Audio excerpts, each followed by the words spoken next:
স্বীকৃতি না হলে ডাক্তার ইউনূস সাহেব আপনিও টিকে থাকতে পারবেন না।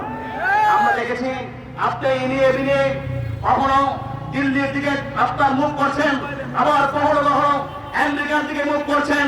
যে আমিরুল মুজাহিদিন পীর সাহেব হুজুর কুমিল্লার দিকে যেতে চাইছিলেন, যখন শুনলেন আপনার পদত্যাগ হচ্ছে, উনি প্রোগ্রাম বাদ দিয়ে আপনাকে শেল্টার দিলেন।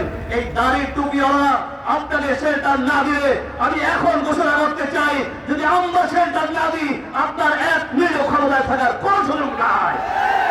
কিন্তু আপনি কখনো আমেরিকার আবার কখনো ভারতের ওই এজেন্ডা বাস্তবায়ন করে এই মুসলমানদের সাথে তামাশা শুরু করে দিয়েছেন। না, কোন তামাশা চলতে যাওয়া যাবে না। এদেশের মুসলমান যা চায়, এদেশের ধর্মপ্রাণ মানুষ যা চায়, সেটাই বাস্তবায়ন করতে হবে।